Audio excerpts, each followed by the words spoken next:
Hello folks, Reverend Crystal Cox here, and I want to talk to you today about empowering and improving the life of others, particularly those who do not have the basics. You know, we allegedly live in the land of plenty, but there are so many people that are homeless, so many people that need food, need clean water, need just to be heard and seen and loved. And though we kind of move along thinking that maybe this isn't a problem anymore, or we want to ignore it, or we have this natural urge to be compassionate and help people, but we don't want to help because like say if we help a homeless person, how long are we going to have to help them? Are they going to bug us? Are they going to stalk us? Are they going to keep wanting help from us? How do we help people but be able to protect ourselves and our family? And there's a lot of issues that come up. We at Bringing Back Goddess Church, as the great mother, bringing everybody in and loving them, we have discernment, okay? So we trust our gut. We feel like that we know who to help and when to help, and that we're also able to cut off those people. Okay, sometimes you get into situations that are beyond that, and then you have to pull in help and other resources, and I'm just going to leave it at that. I do this through prayer. But I believe that every single person deserves the basics. I mean, really, a roof over everybody's head. Having basic warmth or basic cooling, basic food, love, clean clothes. We live in a world where billionaires have money offshore. Billionaires, what do they say? Apple had something like a certain amount of money in some other country to where they avoided, gosh, something like $30 billion in taxes or something. And so you're struggling and you're working and you can barely make it and barely feed your family, and you're paying huge amounts of money in taxes, and these billionaires are not. But they also have foundations and they have ways that they give back. So you starting programs to help these people and solicit these funds is a good solution in your area. At Bringing Back Goddess Church, we are implementing programs to where we're seeking money from these billionaire corporations to help provide the basics. Now, when I was in Kauai, there was quite a few homeless there, and the homeless shelters didn't allow people with felonies. Well, felony can be anything, really. I mean, just because someone's had a felony doesn't necessarily mean they don't deserve the basics. Okay, that's what I believe. But at the same time, I also believe that you need to have, people that are strong enough. Like if somebody does, get physical or get violent or some weird things happen. But I think that there's programs out there for homeless in a certain way, but there's not programs for the ones that slip between the cracks. There's certainly no program of, hug a homeless person, right? And any of us can be homeless at any time. I mean, it doesn't mean that you're a bad person. It doesn't mean that you've necessarily even made mistakes. This is a circumstance that's upon you, and I also believe you can pray your way out of it in a way. But if you don't have any way to wash your clothes, and you don't have any way to drive anywhere, and you don't have any way to get, basic food and water and shelter, people tend to look at you a different sort of way. And so certainly not going to sit down and visit with you and love you and listen to you and hear you.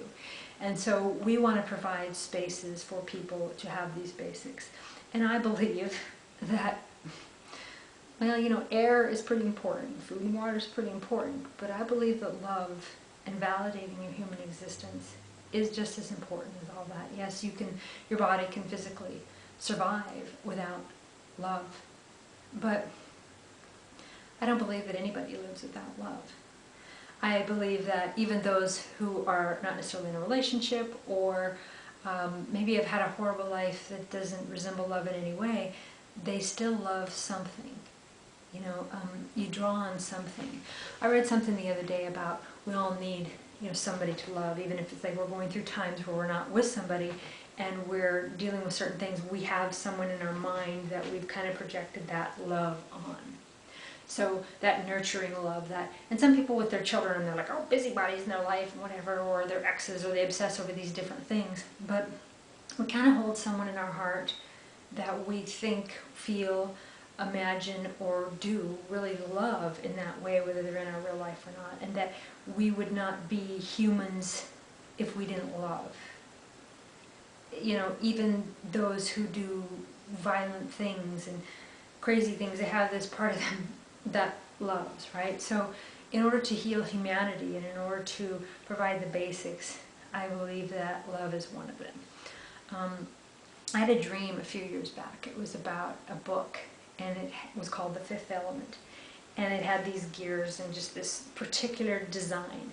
And I Googled it, and I kept finding, Fifth Element stuff and metaphysical stuff, Fifth Element, the movie. And then I found the book, exactly how I'd seen it in the dream, the exact cover. I loaned it out, actually a couple years ago now, and haven't got it back, but it was about the fifth element of business. And you can have every single thing in place, but why isn't the business thriving on this other level or whatever? And the fifth element was love. Okay, so you have things that work a certain way, but if you don't have love, then you don't have all of it, and you don't catapult it, and you don't, you're advancing your soul, and you're, being compassionate and being kind and helping people because you want to, but having that part of you that has to shut off and have tough love, it's really hard to do that. A mother can do that.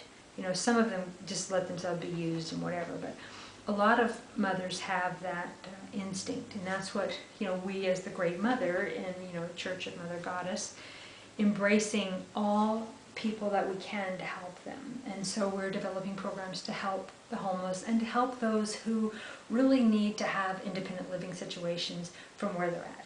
You can't, I could never necessarily, trying to put this elegantly, I wouldn't want to live my whole life with my mother, and I don't think that a lot of people would. I seen a show the other day where a lot of 25-year-olds living with their parents still because of the economic times. And even though they have MBAs or they have all these great degrees, they're still living with their parents. They can do something about it, but then you have, folks that are disabled that can't and that fall through the cracks, and, there needs to be programs for these people that there's not programs for. So on one end of the scale, we have the MBAs and the people that come from wealthy families that are still living with at home because it's easier, and their family's like, oh, it's okay. They need spiritual guidance, okay? They need a life coach. They need someone to say, hey, think outside the box. Think of a way to do this. Think of a way to figure this out. Don't just drown your parents, okay? Your parents have no life. You have no life. You can't be who you really are, okay? And on the other end of the spectrum, neither good, neither bad, you have the people who cannot get away from their parents because they are disabled and they don't have the money to do it, and there's no programs or facilities for them to do that because they are kind of slipping through the cracks. And I believe that if we are not, if we are adults and we are not able to be away from our parents, we're always a product of our parents, okay? So we're suppressing ourselves. Maybe we want to cuss, maybe we want to visit with our friends or talk about certain things, eat certain things, do certain things, dance, have certain music, and we can't be ourselves with our parents, okay? Most of the time there's usually a 20-year gap, 30, whatever, between parents, and you really want to be able to be who you are, and you can't do that under your parents' roof, okay? So you're kind of stunting the growth of everybody involved in the progression, and so there needs to be a way to change this, okay? And then this is part of raising the vibration of every one of them, because they're all happy, they're vibrating, and they're productive in society. And by productive, I don't mean they're making a product and they're getting money. I mean, I think a productive member of society is someone who is spiritually whole, feeling good about themselves, vibrating high, and happy. To me, that is what I want every person to do. And I want to create a way for every single person I can to do that. And so that's some of the stuff that we're doing with Bringing Back Goddess Church. Okay?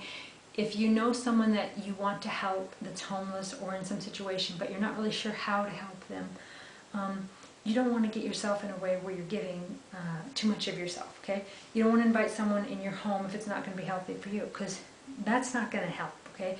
If your vibration is being stunted and you're feeling bad because they're there, it really isn't going to be any good to help them, okay? So I don't know what to do in that situation. They're all individually unique. I pray. Ask all available angels, all available archangels to help, to give signs. I ask Mother Goddess to show me the way, goddesses to show me.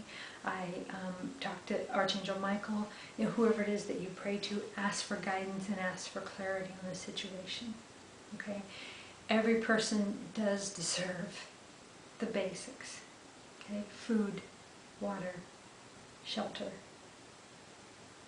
eating and cooling, and quality of life where they're not shunned or put down and they're validated for their human existence. And every single person needs love. God bless you. I love you.